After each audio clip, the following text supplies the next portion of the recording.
He was the dog everyone warned him about. 7 years old, retired K9, locked behind steel because no one could control him anymore. And the man who stepped forward? A 41-year-old veteran who had already lost more than most people survive, his hearing, his unit, and the quiet sense of safety he once knew. They said this dog was dangerous. They said he would never trust again. But the moment their paths crossed, something changed. Not with force, not with commands, but with stillness. What happens next will make you believe in quiet miracles and second chances for the forgotten. Before we begin, tell me where you are watching from. Drop your country in the comments below. If you believe no child or animal should ever face fear alone, hit subscribe now and share this story with someone who needs hope. Flagstaff, Arizona, sat higher than most people expected, a mountain town balanced between pine forest and volcanic stone where the air always felt a little thinner than it should. In late autumn, the cold arrived without ceremony. The sun shone bright but offered little warmth, and the wind moved through the streets with a dry, disciplined bite, slipping through jacket seams and settling against bone. The San Francisco peaks loomed in the distance, their upper ridges already dusted with early snow, watching over a town that had learned to live with long winters and quiet endurance. That morning, the weather was unforgiving but honest, the kind that didn't threaten, only reminded you where you were. Caleb Morgan drove with his right hand steady on the wheel, his left resting loosely against the door. He kept the window cracked open despite the cold, letting the sharp air cut through the stale warmth of the cab. It helped him focus. At 41, Caleb had the build of a man who had spent years carrying weight that wasn't optional. Broad shoulders, dense muscle, no excess. His dark hair was cropped short, threaded with gray near the temples, and a permanent shadow of stubble outlined a jaw that looked sharper now than it had a decade earlier. His face carried restraint rather than hardness, the kind that came from learning when silence was safer than words. What most people didn't notice at first was how he angled his head when sound entered a room, turning slightly to favor his right side. 3 years earlier, a tunnel collapse overseas had taken most of the hearing in his left ear. The injury hadn't announced itself dramatically. It arrived with pressure, ringing, confusion, and then absence. Sound still existed, but unevenly, like a landscape missing half its landmarks. Crowded places unsettled him, quiet ones stayed too long. He turned into the gravel lot of the Coconino County K9 Rehabilitation and Adoption Center and parked near the fence. The building was low and utilitarian, its exterior showing signs of patchwork repairs, new paint layered over old concrete, updated signage bolted onto a structure built for function, not comfort. A flag snapped loudly against its pole, the wind catching it hard enough to make Caleb flinch before his mind caught up. He sat for a moment before getting out. From the passenger seat, he picked up a small plastic bag, sealed at the top. Inside lay a worn leather collar, darkened with age and use, its edges softened from years of contact. A brass tag hung from it, scratched but intact. He didn't read the name stamped into the metal. He didn't need to. Caleb slid the bag into his coat pocket and stepped into the cold. The front gate rattled lightly as he passed through. Inside the building, warmth wrapped around him in layers, heated air mixed with disinfectant, wet fur, and the faint metallic smell of kennels. The reception area was modest, a corkboard crowded with flyers, a donation jar half full of coins, a framed photo of a smiling handler crouched beside a German shepherd. The space was quiet but not peaceful, like a place that never truly slept. A young woman looked up from behind the desk. Her name tag read, Maya. She appeared to be in her mid-20s, woman with dark hair pulled into a loose bun and a fleece jacket that looked borrowed rather than owned. Her posture was open but cautious, the way people learn to be in environments where things could change quickly. "Good morning," she said, offering a polite smile. "How can I help you?" "I'm here to drop something off," Caleb replied. His voice was calm, low, measured. "For the K9 program, personal item." Maya hesitated just long enough to assess him. His boots were worn, practical, his coat utilitarian.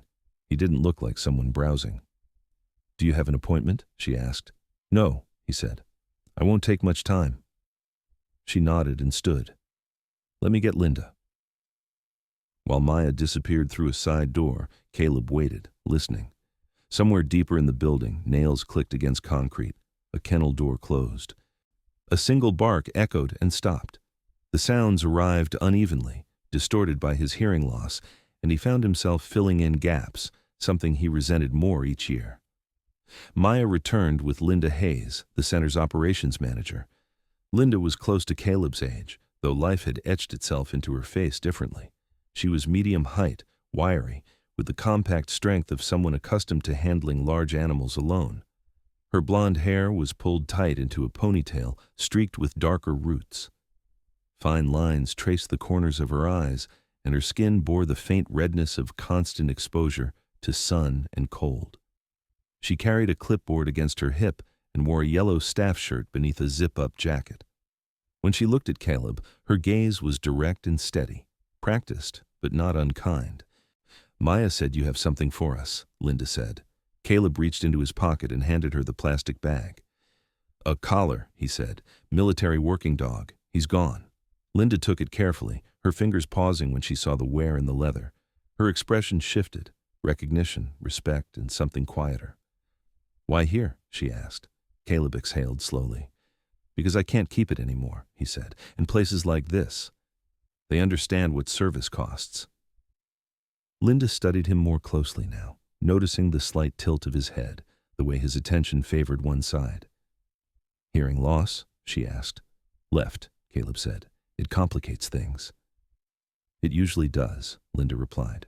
She nodded once. "We can add this to our memorial display. Retired working dogs and handlers." "No name," Caleb said immediately.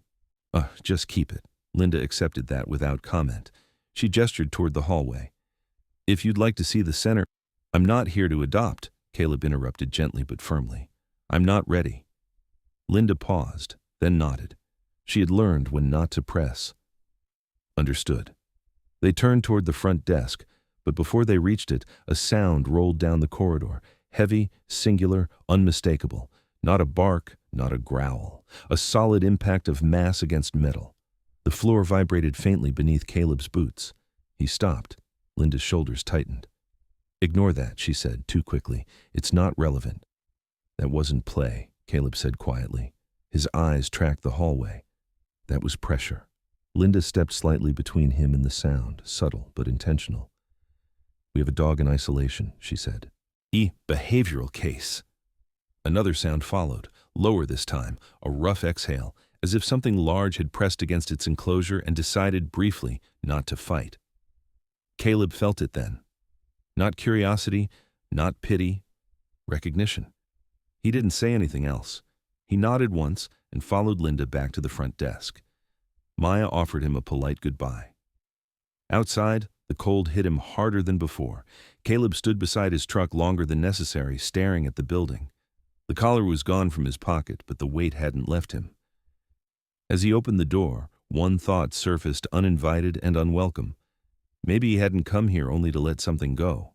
Caleb Morgan did not drive away right away. He stood beside his truck with one hand resting on the roof, letting the cold seep through his gloves and into his palms, grounding him. The building behind him looked unchanged, low, quiet, functional, but the sound he had heard inside it lingered with an unreasonable persistence. It wasn't fear that held him there. It was familiarity, pressure against a boundary, the knowledge of a limit being reached. He finally got in and drove, but his route home curved wide, almost without conscious choice. Flagstaff slipped past in muted colors, gray pavement, dark pine trunks, pale sky, until he found himself circling back toward the industrial edge of town where the K-9 Center sat. He told himself he wasn't returning to interfere. He only needed clarity, and the kind that came from asking one direct question and accepting whatever answer followed. Inside the center, the afternoon shift had begun. The air was louder now, layered with movement. Linda Hayes stood near a whiteboard in the main corridor, updating feeding schedules with a marker that squeaked faintly against the surface. She looked up when Caleb reappeared, surprise flickering briefly before professional restraint took over. "You forgot something?" she asked. "No," Caleb said. "I heard something." Linda exhaled through her nose. Up close, the strain beneath her composure was more visible. Tightness in her jaw, a faint tremor in the hand holding the marker. "I told you that wasn't your concern." "Then tell me what it is," Caleb replied. His tone wasn't confrontational. It was steady, almost clinical. "So I can leave it alone." Linda studied him for a long second, weighing risk against honesty. She had learned the cost of misplaced trust, but she also recognized when someone wasn't there to provoke. "Follow me," she said finally. They walked past the main kennels, where dogs of varying sizes paced or rested, some alert, some indifferent. Linda's stride was brisk, purposeful. She stopped near a reinforced door at the far end of the corridor. A red sign read, "Restricted Access." "His name is Rexford," she said without opening the door. "We call him Rex." Caleb listened, his head angled slightly. "Age?" 7, Linda replied. "German Shepherd, male, retired K9. He's been here 11 months. She keyed in a code and cracked the door just enough to let sound escape. Inside, the air felt heavier, charged. The enclosure beyond was larger than standard kennels, reinforced with steel bars thicker than Caleb's thumb. Rex stood near the back wall, massive even at rest. His coat was sable and black, thick and well-kept despite confinement. His muzzle was graying early, the fur around his eyes lighter, giving him a perpetually stern expression. Old scars marked his right flank, and one ear bore a slight notch healed long ago. He wasn't pacing. He was standing still, muscles taut, eyes fixed on the doorway. "That's not aggression," Caleb said quietly. "That's vigilance." Linda's mouth tightened. "That's a dog who's hurt people." Rex took one step forward, then stopped. His tail remained low, unmoving. His breathing was deep, controlled. When he exhaled, the sound filled the room without effort. Caleb felt the pressure again, like a memory pressing against his ribs. "Who is his handler?" Linda hesitated. "Officer Daniel Price, Phoenix PD. They worked together 4 years. Price died during a warehouse raid. Explosion." Caleb nodded once. He didn't need more detail. "And after?"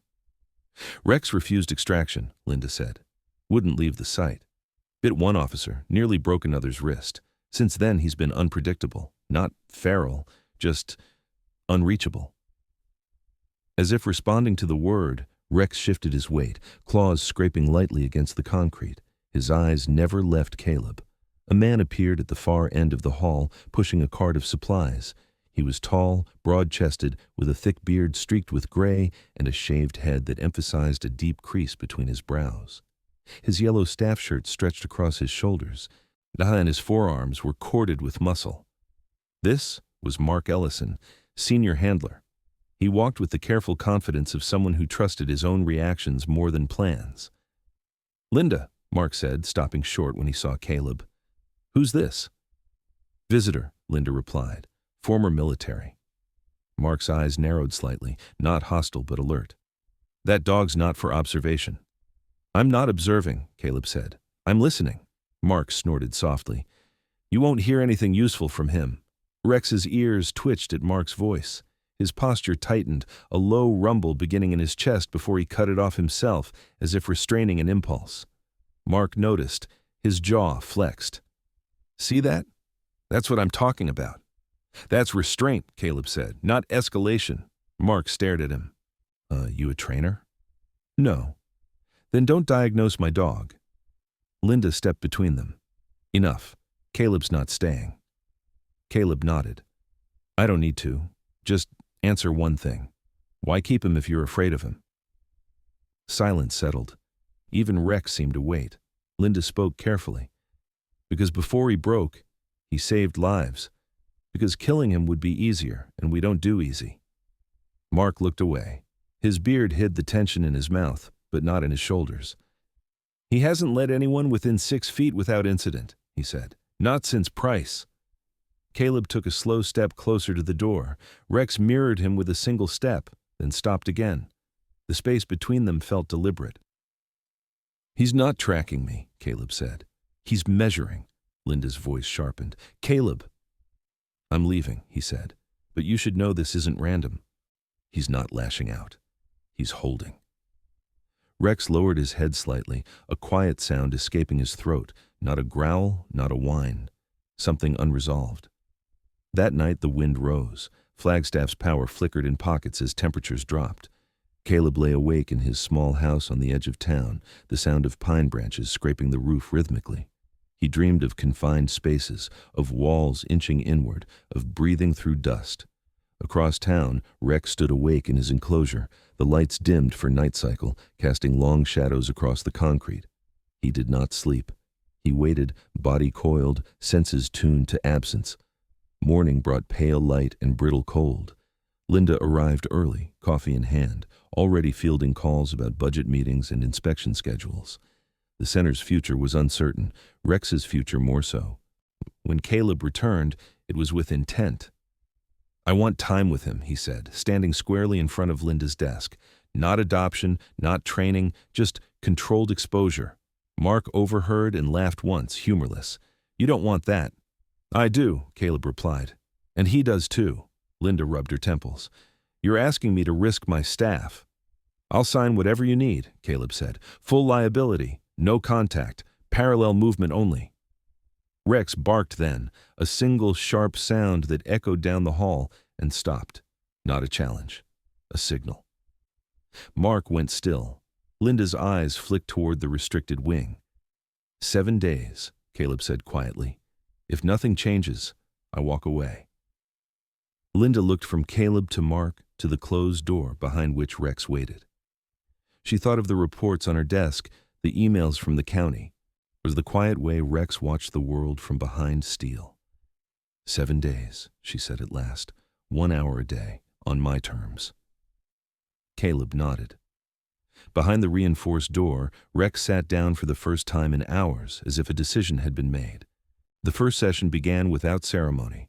No announcements, no observers pressed against the glass.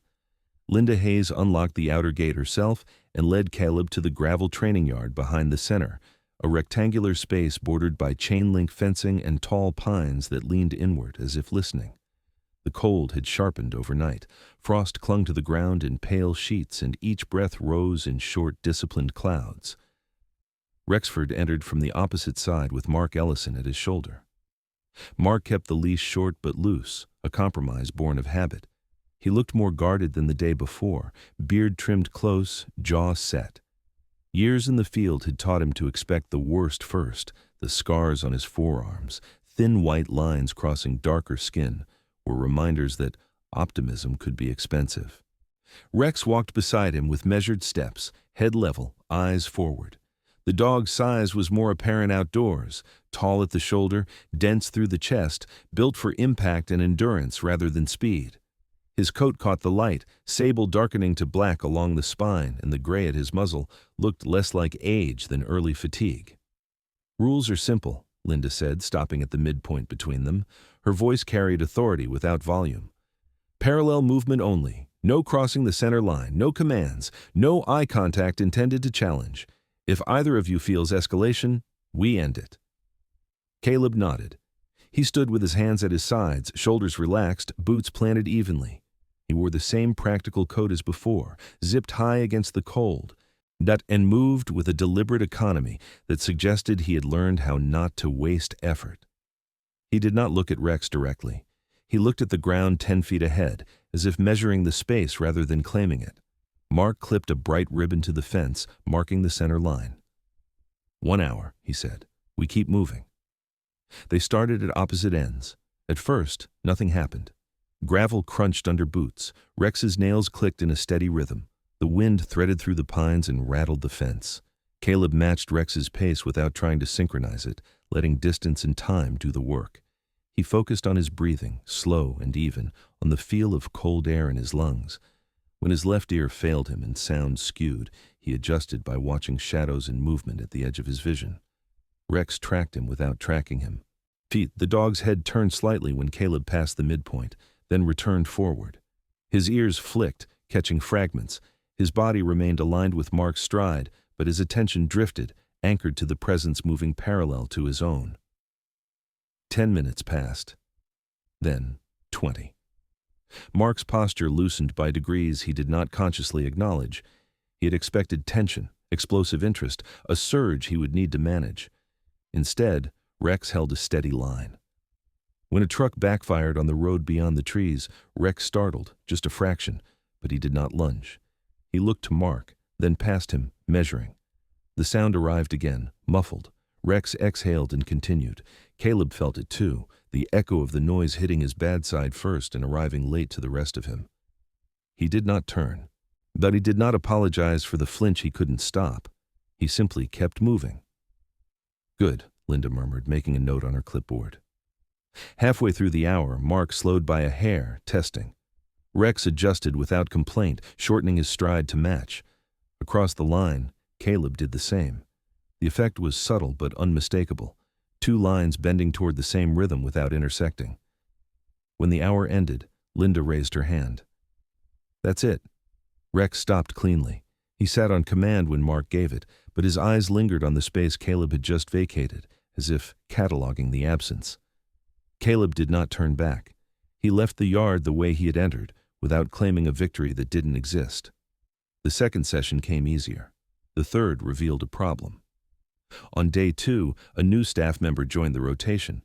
A young man named Evan Brooks, mid-20s, narrow-shouldered, hair too long for policy, still learning where to place his hands. He watched from the fence with open curiosity and less control than he realized. When Rex passed, Evan leaned forward, attention sharpening. The shift was small, but Rex caught it. His gait tightened, his tail stiffened. Mark felt it through the leash and corrected gently, lowering his own center of gravity. Eyes down, he muttered, not to Rex but to Evan. Don't stare. Evan flushed and stepped back. Sorry. Caleb sensed the change before he understood it. The air thickened, pressure returning in a familiar way. He slowed, widening the parallel without crossing the line. He did not look at Rex. He looked at the fence, at the ribbon marking the center, at the trees beyond. Rex's ears pinned for a heartbeat, then lifted. He did not bark. He did not surge. He breathed. The moment passed. Afterward, Linda pulled Evan aside and reassigned him. This isn't a spectator sport, she said, not unkindly. Evan nodded, chastened. The lesson stuck. By day 3, a pattern emerged. Rex tolerated Mark. He measured Linda. He noticed everyone else. But with Caleb, his attention settled into something quieter. Not fixation, orientation. When Caleb's stride shortened because of the cold tightening an old injury in his hip, Rex shortened too. When Caleb stopped to adjust his glove, Rex paused at the same point along the fence, sitting without being asked. Mark noticed. He said nothing. That afternoon, Linda invited Dr. Helen Moore to observe from a distance. Helen was a behavioral consultant contracted by the county, the late 40s, tall and spare, with iron-gray hair cut blunt at the jaw. Her glasses were thin, her expression clinical, but her eyes softened when she watched animals work. She took notes without commentary, pen moving steadily. He's not transferring, Helen said afterward, voice low. He's calibrating. That's different. Mark crossed his arms. Different doesn't mean safe. No, Helen agreed. It means specific. The fourth session brought weather. Snow fell in brief, dry bursts, dusting the gravel and muting sound. The yard grew quieter, insulated. Caleb's breath steamed, and Rex's coat gathered white flecks along his back. They walked as before, parallel and separate. When the wind gusted, rattling the fence hard enough to vibrate the ribbon, Rex startled more sharply this time. His chest lifted, breath hitching. Caleb stopped. It was the first time he broke the rhythm. He did not cross the line. He simply halted, boots planted, shoulders loose, gaze lowered. He counted his breaths until his heart slowed. Across the yard, Rex stood frozen, the leash slack in Mark's hand. The dog's eyes flicked from the ribbon to Caleb's boots and back. Keep moving, Mark said, tense. Linda hesitated, then shook her head. Wait. Rex breathed again. The moment thinned. Caleb resumed walking. Rex followed. Afterward, Mark confronted Linda. You're letting him set terms. No, Linda said. I'm letting the dog choose not to explode. On day 5, the center received notice of an inspection scheduled for the following week. Budget reviews, compliance checks, risk assessments, the kind of scrutiny that turned marginal cases into liabilities. Linda read the email twice, jaw tightening, then folded it away. She did not tell Caleb. She did not tell Rex. The session that afternoon was the cleanest yet. No stalls, no tension spikes. At the end, Linda allowed a controlled sit on both sides of the line. Caleb sat on the cold gravel, knees bent, hands resting loosely on his thighs. Rex sat opposite, posture erect, ears forward.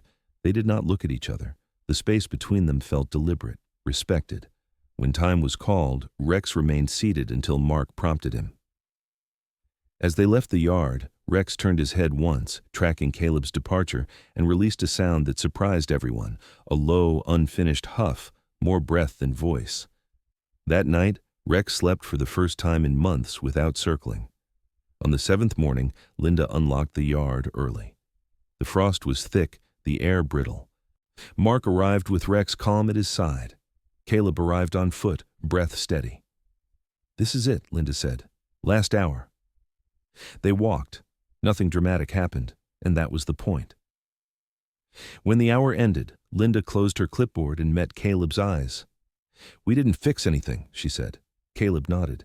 "We didn't try to." Across the line, Rex sat, steady and present, waiting for what came next. The inspection notice changed the weather inside the building before it changed anything on paper. Linda Hayes felt it the moment she folded the email and slid it into her clipboard. The way conversations shortened, the way doors closed a little faster, the way every decision began to carry an invisible weight. The county would arrive in 5 days with checklists and risk matrices, with eyes trained to find liabilities. Rexford was a liability by any ordinary measure. That was the problem. Caleb did not know about the inspection when he returned that afternoon. He sensed the tension anyway. Years of living with partial sound had taught him to read posture and breath, to trust what didn't announce itself. Linda greeted him with a smile that didn't quite land, her shoulders set higher than usual. Mark Ellison stood farther back than he had during the previous sessions, arms folded, beard trimmed shorter as if discipline could be sharpened by scissors. "Same parameters," Linda said, opening the gate to the yard. 1 hour. Rex entered calmly, his gait steady, eyes forward. The week had altered him in subtle ways that only someone watching closely would notice. The tightness at his shoulders had eased. The scars along his flank caught the light differently now, less like warnings and more like history. At 7, he carried his strength economically. He no longer wasted it on the fence. They began their parallel walk as before. Gravel underfoot, frost thinning to damp, pines creaking. The ribbon marking the center line fluttered, bright and insistent. 20 minutes in, the wind shifted and carried a scent from the far side of the yard. Oil, rubber, human sweat. A maintenance truck idled near the loading bay, its engine knocking unevenly. Rex's ears flicked, his stride shortened, then lengthened again as he recalibrated. Caleb felt the change in tempo through the ground rather than through sound. He adjusted without thinking, letting his pace soften until the rhythm matched again. At the 30-minute mark, Linda's radio crackled. She stepped aside to answer, her voice low and clipped. Mark watched Rex with renewed focus, leash loose but ready. The moment stretched. Rex slowed and stopped. It was not sudden, it was deliberate. He halted near the ribbon, head level, eyes tracking something beyond Caleb's shoulder. Caleb felt the absence of movement like a missing note. He stopped too, boots planted, our shoulders loose. He did not turn. Mark inhaled. "Rex," he said, quiet and firm. Rex did not sit. He did not surge. He stood. Caleb waited. He counted breaths until the tightness in his chest thinned. Across the line, Rex shifted his weight once, then took a step forward. The ribbon trembled. Linda looked up, heart lurching. "Mark!" Rex's paw touched the gravel on the other side of the line. It was not a lunge. It was not a challenge. It was a test. Caleb felt it as clearly as if a hand had pressed against his ribs. He did not move toward the dog. He did not retreat. He lowered his gaze further and let his hands open at his sides, palms neutral, offering nothing and taking nothing. "Hold," Linda said, surprising herself. Mark's jaw clenched. He did not pull the leash. And then he trusted the dog he had worked with long enough to know when force would fracture something fragile. Rex took a second step, then stopped. His nose lifted, sampling the air. His breathing deepened, slow and controlled. He looked at the space where Caleb's boots met the gravel, not at Caleb's eyes. The distance between them narrowed to a length that would have been unthinkable a week earlier. Caleb's left ear filled with nothing. His right caught the softest sound of Rex's breath, the faint scrape of claw on stone. He stayed still. After a long moment, Rex sat. The ribbon lay behind him now, useless. No one spoke. Linda felt her throat tighten. She raised a hand, then lowered it. "End the session," she said softly. "Easy." Mark guided Rex back without resistance. The dog went willingly, posture relaxed, ears forward. Wait, he did not look back. Inside, the building felt louder. The moment had traveled ahead of them, stirring something uneasy. Linda closed her office door and leaned against it, pressing her forehead to the cool metal for a count of 5. She straightened and looked at Caleb. "That line was there for a reason," she said. "I know," Caleb replied. "So was he." Mark stood near the window, arms crossed. The scars on his forearms stood out starkly against the yellow of his shirt. He had earned them the hard way, breaking up fights between dogs who did not want to be saved. "If he crosses again," he said, "the county will shut this down." Linda nodded. "I know." That evening, Linda called Dr. Helen Moore. The consultant arrived the next morning, her iron gray hair pinned back, glasses perched low on her nose. She listened without interrupting as Linda described the step over the line, the stillness that followed, the absence of escalation. "This isn't boundary collapse," Helen said when Linda finished. "It's boundary negotiation. The difference matters." "To the county?" Mark asked. Helen met his gaze. "To the dog." They decided on a controlled change. The line would move, but only by inches, and only with clear structure. No sudden freedoms, no performances. Caleb agreed without comment. He had learned long ago that trust advanced in increments small enough to survive scrutiny. The next session began with the ribbon repositioned, closer to the fence by a measured span. Linda marked the old line with chalk, a ghost of what had been. Rex noticed immediately. His ears flicked, his head tilted a fraction. He looked to Mark, then to the ribbon, then forward again. They walked. Minutes passed. Rex matched pace. Caleb matched breath. The yard held its silence. At the new midpoint, Rex slowed and stopped again. This time, he did not cross. He stood, considered, then sat. The decision felt heavier than the movement the day before. Choice carried more weight than impulse. Linda exhaled. By midweek, the inspection loomed closer.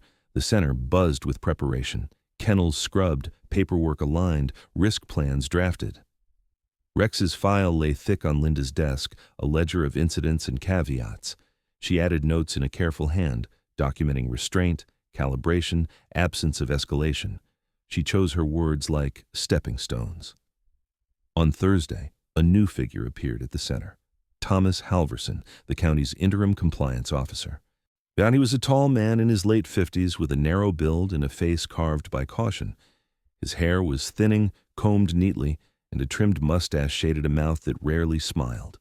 He wore a gray jacket that smelled faintly of tobacco and winter wool.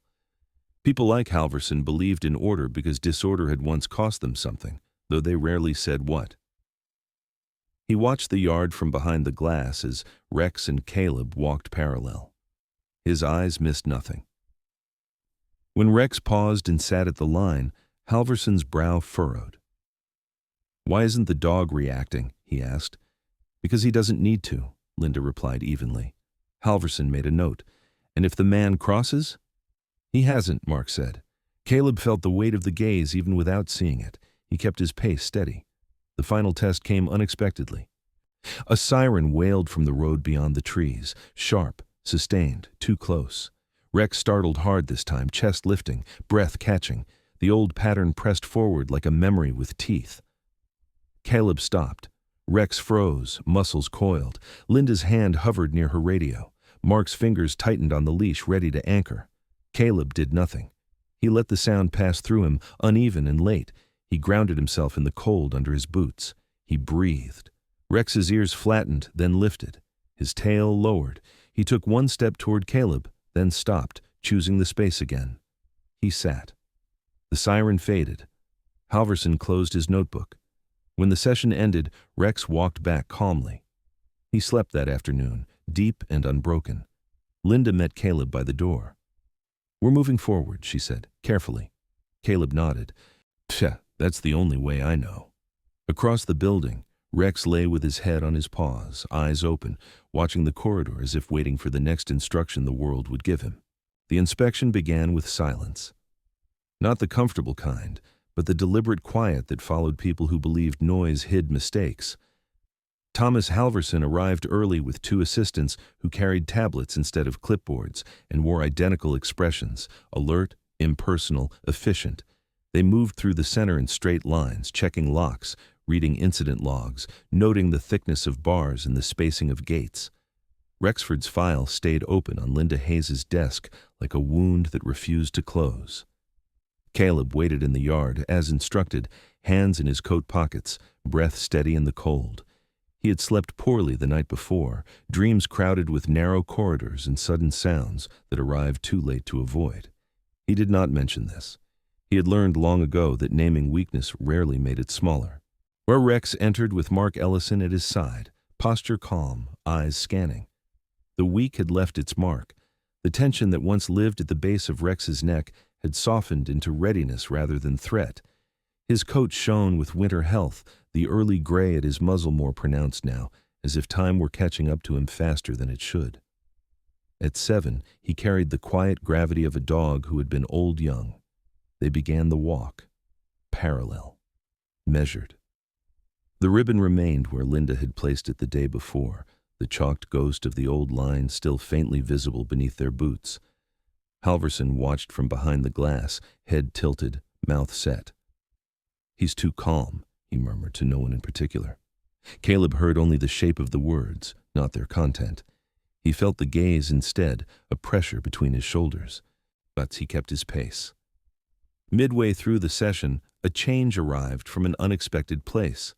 A new volunteer appeared at the far end of the yard, led by Linda's assistant for orientation. Rachel Pike was in her early 30s, tall and spare, with a runner's posture and sun-worn skin. Her dark hair was pulled back in a low braid, and she wore work gloves tucked into her belt. She moved with quiet competence, the kind that came from years of managing animals larger than herself. Her presence carried no curiosity, no challenge, just function. Rex noticed her anyway. His ears flicked, nose lifting. The scent on the wind shifted, hay, leather, faint traces of horse and smoke. Caleb felt Rex's attention turn and adjusted his pace by a fraction, widening the parallel without breaking it. Rachel stopped when Linda raised a hand. She stood still, the hands visible, eyes lowered. She had worked around reactive animals before. She knew the rules even when they weren't spoken. Rex breathed, sampled, and let the scent pass. Halverson made another note. The hour ended cleanly. No stalls, no tests. Linda escorted the inspectors back inside, Mark taking Rex to cool down. Caleb waited by the fence, watching breath rise and fall in the cold. Mark returned alone. He looked older in the flat winter light, the deep crease between his brows more pronounced. "He remembered something today," he said quietly. Caleb didn't ask what. He waited. "Not a place," Mark continued. "A pattern. The way you stopped when the siren hit yesterday. Price did that. Same posture, same stillness. Used to ground him before entries." Caleb felt a tightness under his ribs ease by a degree. "Mom, I didn't know." "No," Mark said. "But Rex did." That afternoon, Linda made a decision she had been circling all week. She cleared a small indoor training room, concrete floor, padded walls, 2 exits, cameras live. The kind of space designed for controlled risk. She called Caleb into her office, closing the door behind him. "The county wants proof," she said, hands flat on the desk. "Not theory, not potential. They want to see that Rex can engage without crossing into unpredictability." Caleb nodded. "What does that look like?" "Structured proximity," Linda replied. "Closer than the yard, still controlled." Mark leaned against the wall, arms folded. "No contact," he said. "Not yet." Caleb agreed without hesitation. They scheduled the session for the next morning. The room felt smaller than the yard. Sound behaved differently indoors, bouncing back unevenly. Caleb noticed immediately, his left side filling with confusion while his right compensated. He planted his feet and focused on the rhythm of his breathing. Rex entered on leash, posture neutral.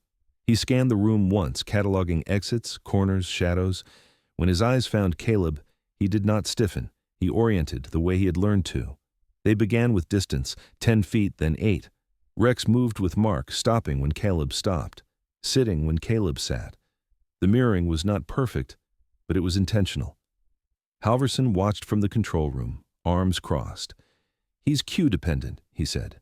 Helen Moore stood beside him, hands clasped behind her back. "He's relationship-dependent," she replied. "That's different."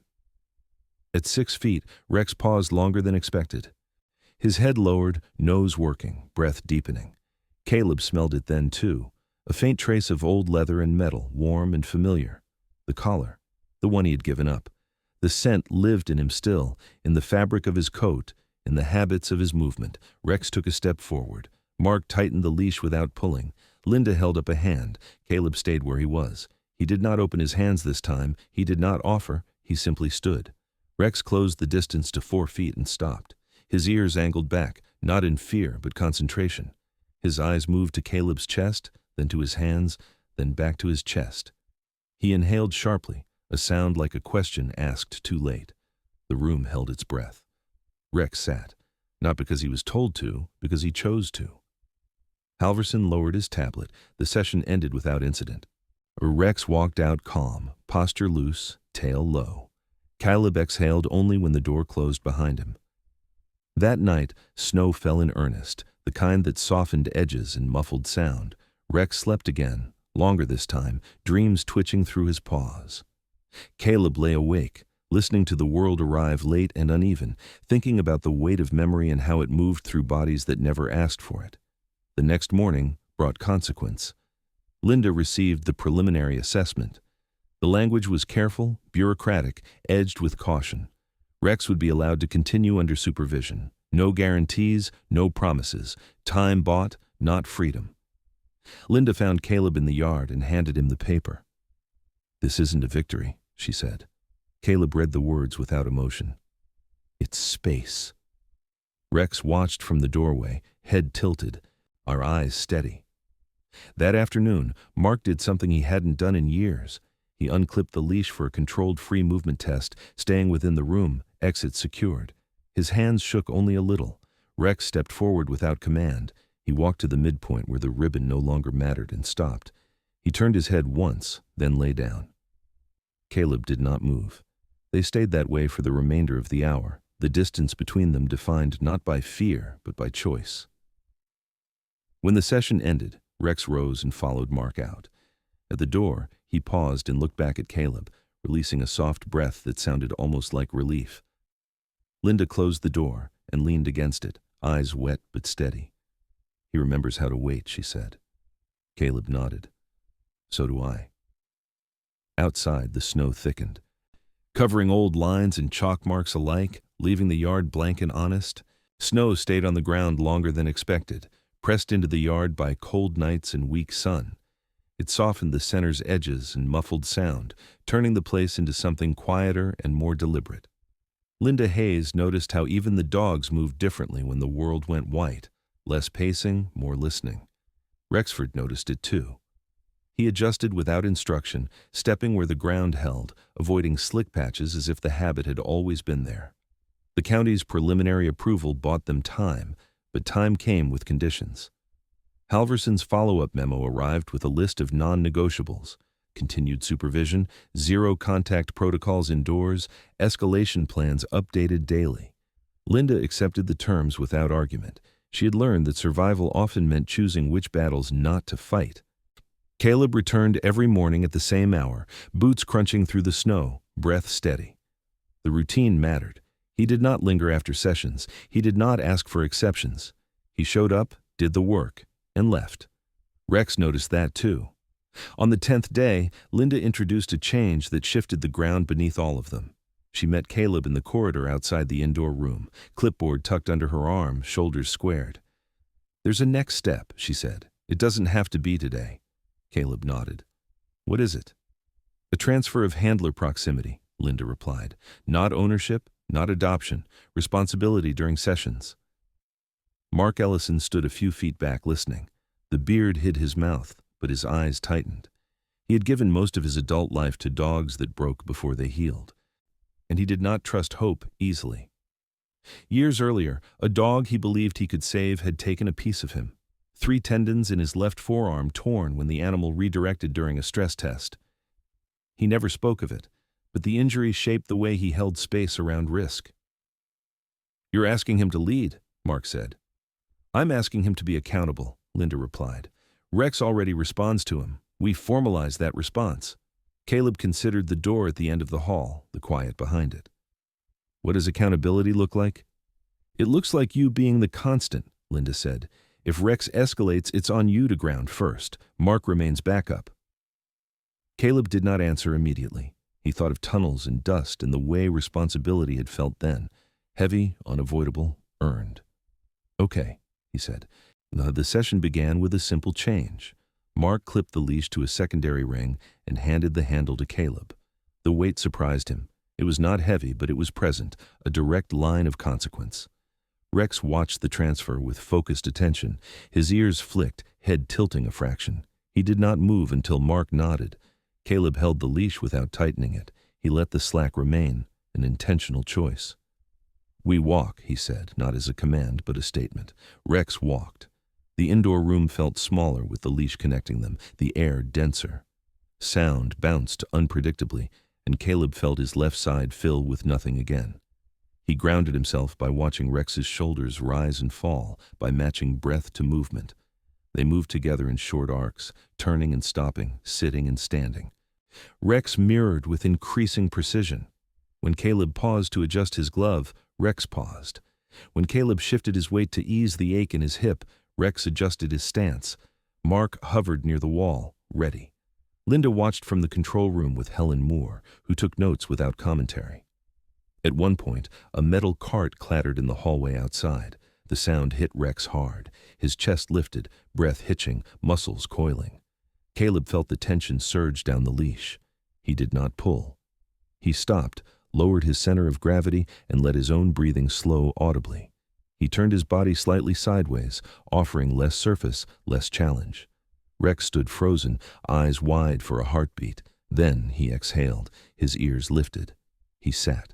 Mark released a breath he hadn't realized he was holding. "That," Helen said quietly, "is handler transfer."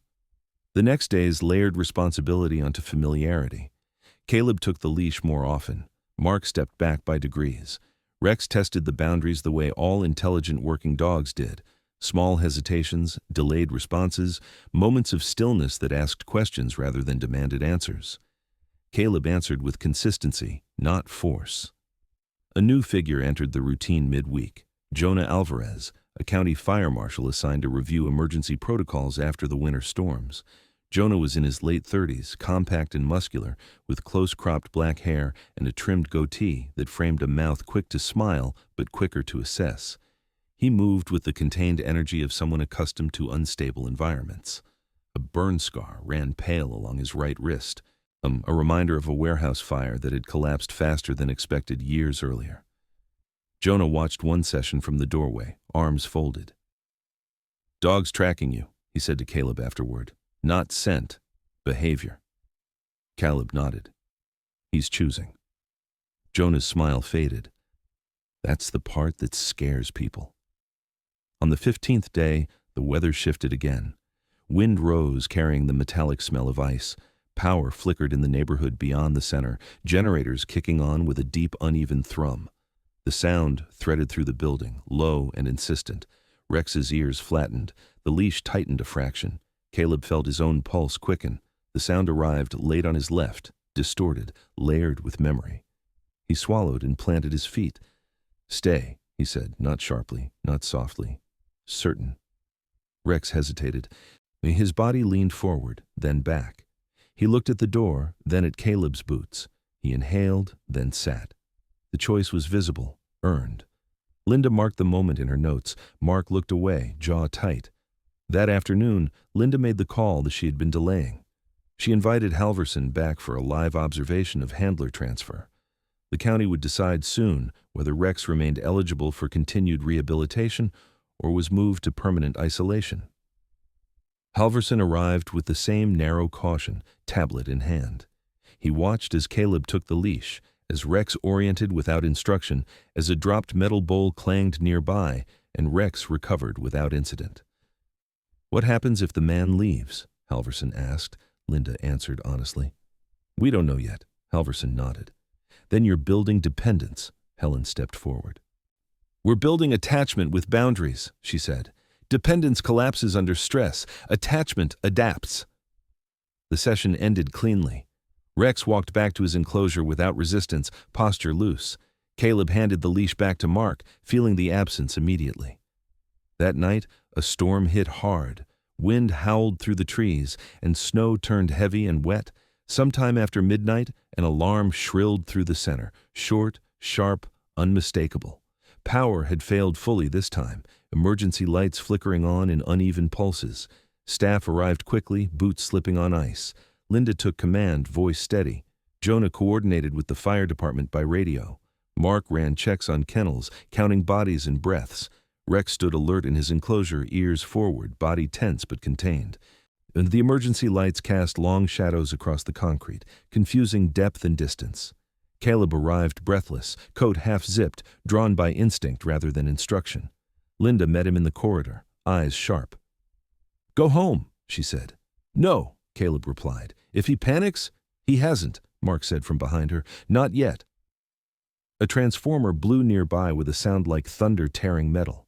The building shuddered. Rex barked once, short, sharp, not a warning, but a call. Caleb's body moved before permission arrived. He stopped at the edge of the enclosure, posture open, breath steady. "I'm here," he said, voice low and anchored. Rex's bark cut off. His breathing slowed. He pressed his body to the gate and sat, eyes fixed on Caleb. Linda exhaled. The lights steadied. The storm passed. By morning, the center stood intact, or snow piled high against its walls. Halverson returned later that day, quieter than before. He watched Rex through the glass as the dog slept, deep and unbroken. He turned to Linda. "Draft the next phase," he said. "Limited off-site exposure. One handler." Linda nodded. Caleb felt the weight of the words settle into him. Not triumph, not fear. Responsibility. Across the building, Rex lifted his head, sensing the shift, and waited. The gate opened without ceremony. No ribbon, no chalk line, no glass between intention and consequence. The parking lot lay under a thin crust of refrozen snow, gray and granular, marked by tire tracks and footprints that crossed and recrossed without pattern. Beyond it, the street sloped gently downhill toward the industrial edge of Flagstaff, where delivery trucks idled and wind-threaded between warehouses. The off-site exposure had been approved on paper, but paper did not carry weight the way asphalt and open air did.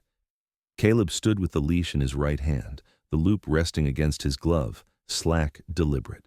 Rexford stood at his left, shoulders square, head level. At 7, the dog's size read differently outside the center, less contained, more evident.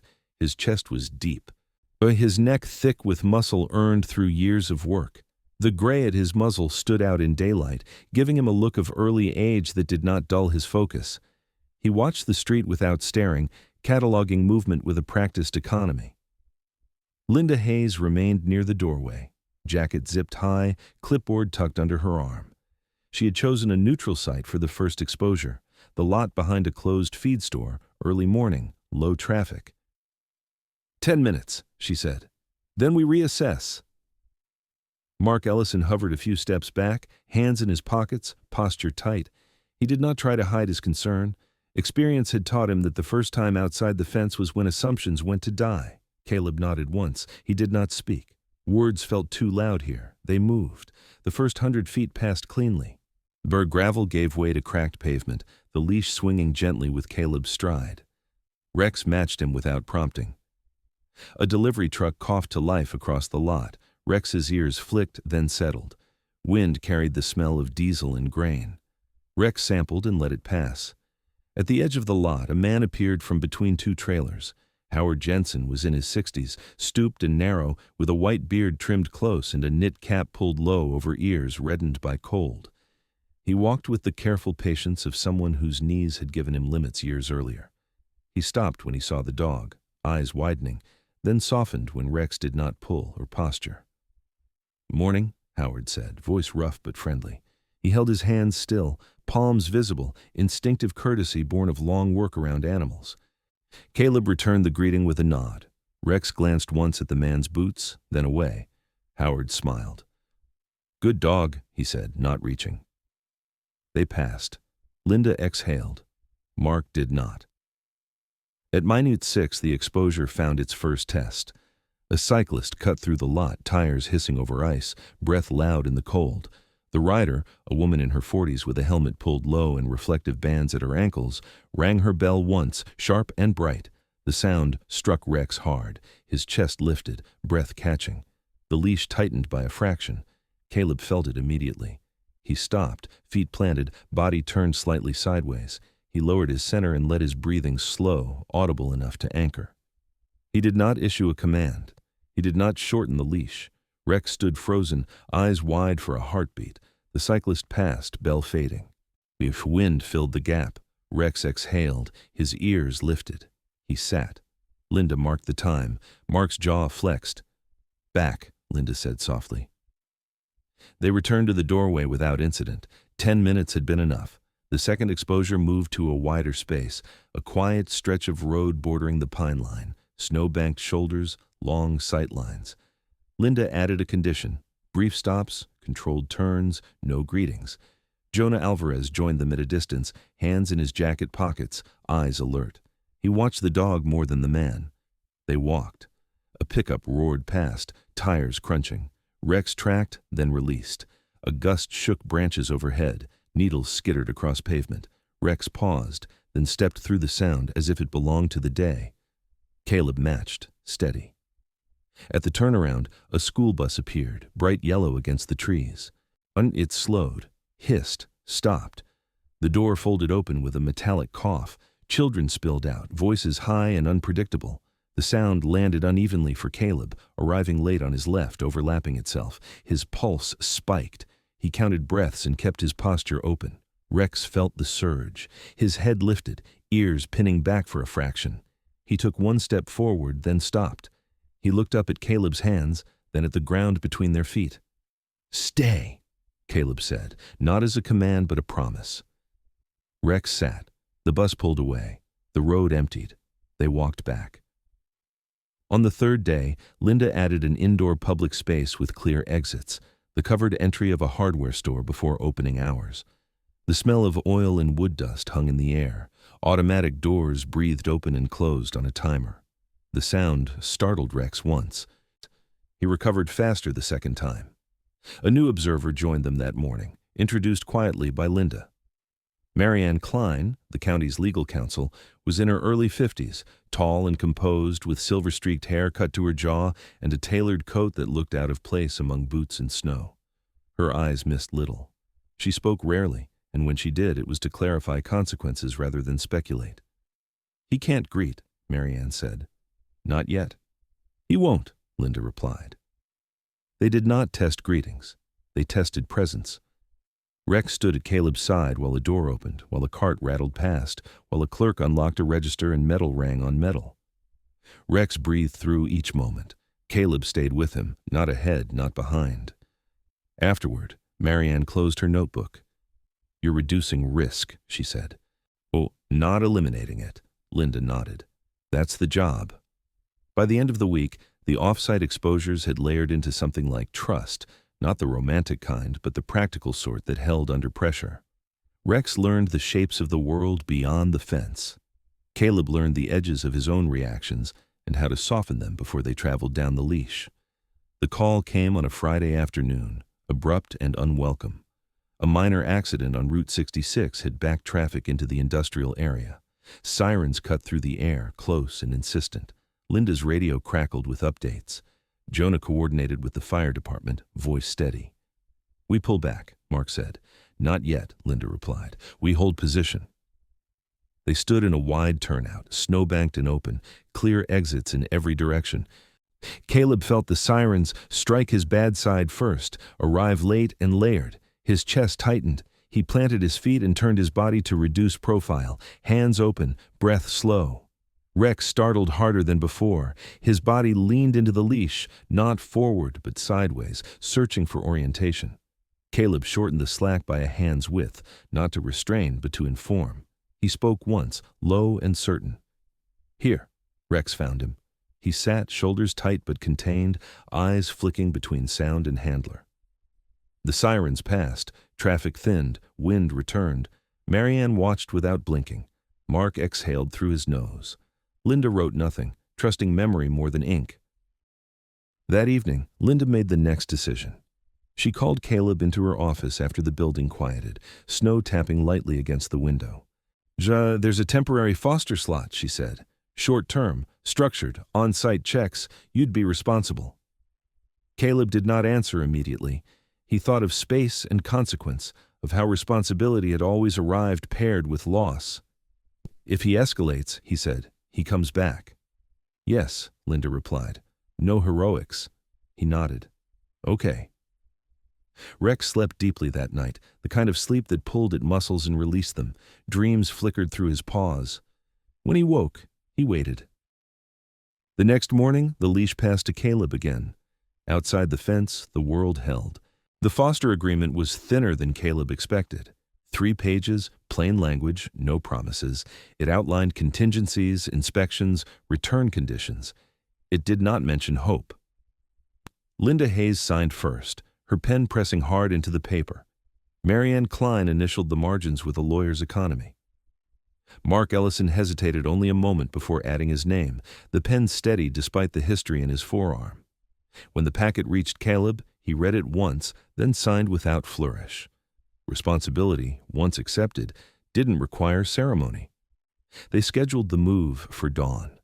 Caleb's house sat on the edge of town where the pavement gave way to dirt and pines crept close enough to brush the roof when the wind leaned them. It was a modest place, single-story, weathered cedar siding, a narrow porch with steps that creaked in cold. Inside, the rooms were spare by design.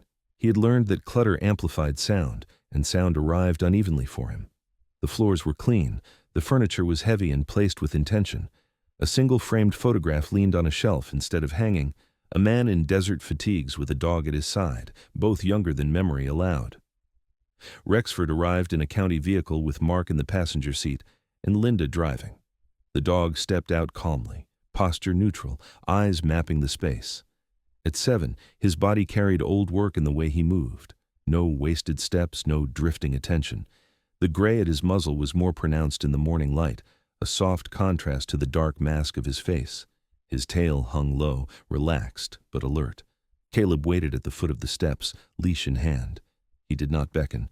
He did not rush the threshold. Where he let Rex decide the distance. Rex approached to the edge of the yard and stopped. He sampled the air. Pine resin, cold soil, oil from the truck, the faintest trace of another dog long gone. He looked at the house, then at Caleb's boots. He took one step, then another, closing the gap with deliberate care. "Good," Mark said quietly, more to himself than anyone else. They entered together. The door closed without drama. Inside, sound behaved differently, softened by rugs, absorbed by walls. Rex paused, head tilting as he catalogued echoes. Caleb moved slowly, offering a path without forcing it. He set the leash down near the door and left it there, a visible option rather than a necessity. Linda stood just inside, hands clasped. "We'll do the walkthrough," she said, "then we leave." Rex explored with method. He checked corners, sniffed door frames, paused at the hallway where light thinned. He did not pace. He did not mark. When he reached the back room, Caleb's bedroom, he stopped at the threshold and sat. The choice felt intentional, respectful of a boundary he had learned to read. Caleb exhaled. They set rules simply. No visitors the first week, short walks, same routes, food at the same times, crate optional, door open, never locked. Linda placed a small camera near the living room ceiling, its presence explained, its angle disclosed. Marianne noted the placement and nodded. Mark knelt to Rex's level once, meeting the dog's eyes without challenge. "You call if anything shifts," Mark said. "Anything." Caleb nodded. "I will." They left quietly. The truck pulled away, tires crunching. The house settled into its own silence. The first hours passed without incident. Rex lay near the front window, head on his paws, eyes tracking movement beyond the glass. Caleb made coffee and sat at the table, hands wrapped around the mug, listening to the kettle's echo fade. When a delivery truck rumbled past, Rex's ears flicked. He did not rise. Caleb did not move. At midday, a knock sounded at the door, 3 light raps, uncertain. Caleb froze, pulse spiking as sound arrived late and layered. Rex stood, posture lifting, attention sharpening. Caleb held up a hand, palm open, a signal they had practiced without naming. Rex paused. Caleb approached the door and opened it part way. A young woman stood on the porch, cheeks flushed from cold, a canvas bag slung over her shoulder. Nina Calder, mid-20s, graduate student by the look of her, wire-frame glasses. On hair pulled into a loose knot, boots scuffed by campus sidewalks. She held up a small package. "Sorry," she said. "Wrong address?" Caleb nodded and closed the door gently. Rex exhaled and sat, the tension draining from his shoulders. The moment passed. That night, wind rattled the eaves. The house creaked in familiar places. Rex paced once, then lay down again, choosing a spot where he could see both the door and the hallway. Caleb slept lightly, waking when Rex shifted, grounding himself in the sound of breathing that matched his own. The second day brought weather and consequence together. Snow fell wet and heavy, bending branches, muting distance. On the afternoon walk, a plow roared past too close, throwing a sheet of slush. Rex startled hard, body angling toward the sound. Caleb shortened the leash by a hand's width and turned his body sideways, voice low and certain. "Here." Rex found him. He sat, shoulders tight, eyes bright.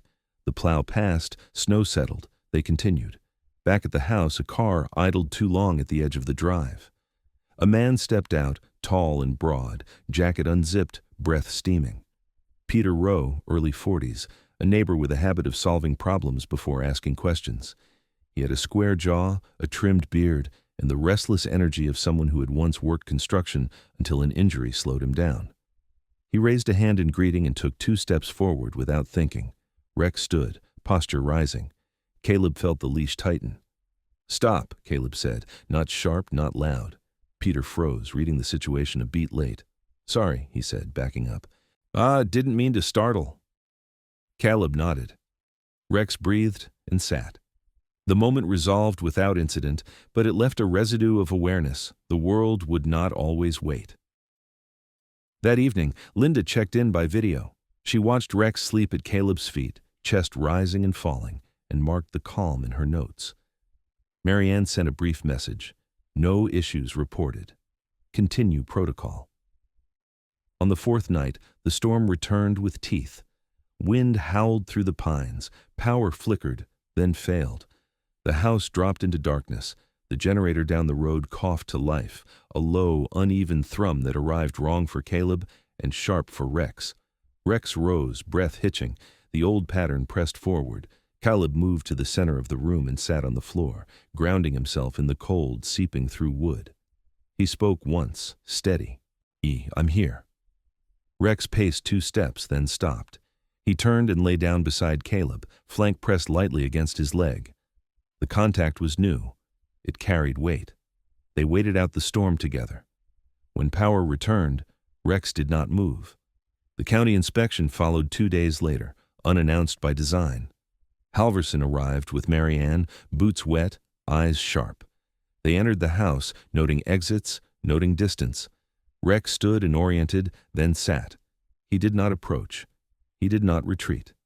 Halverson watched the dog, then Caleb. "Any incidents?" he asked. "Moments," Caleb replied. "No loss of control." They observed a short walk, a controlled greeting at distance with Linda, a dropped metal bowl that clanged loudly. Rex startled and recovered, choice visible in his posture. Marianne closed her notebook. Outside, Halverson paused by the truck. He looked older than before, the lines around his eyes deeper. "We'll extend the foster," he said. 30 days. Linda exhaled. Mark, standing back, nodded once. That night, Caleb cooked a simple meal and ate at the table while Rex lay nearby. Afterward, he moved the framed photograph from the shelf to the wall. He did not replace the past. He made room beside it. Rex slept deeply, dreams twitching through his paws. When he woke, he waited, trusting the house to hold. Sometimes, miracles don't arrive with thunder or blinding light. Sometimes they come quietly, in the form of patience, presence, and a heart willing to stay. This wasn't just the story of a veteran and a broken K9. It was a reminder that God often works through the ordinary, through stillness instead of force, through compassion instead of fear, through people who choose not to walk away. Maybe God didn't erase their pain. Maybe he didn't undo what was lost. But he placed two wounded souls in each other's path, and that was enough. Enough to heal, enough to protect, enough to begin again. In our daily lives, we all carry something unseen, a scar, a memory, a fear we've learned to hide. And maybe the miracle you're waiting for won't change the world overnight. Maybe it will simply give you the strength to take one more step, to stay when it's easier to leave, to love when it feels risky. If this story touched your heart, share it with someone who might need hope today. Leave a comment below and tell us where you're watching from. Your words matter more than you think. And if you believe that no person, no child, no animal should ever face fear alone, subscribe to this channel so we can keep telling stories that heal. May God bless you and your family. May he protect you in the storms you don't talk about. And may you never forget, even in silence, you are not alone. Amen.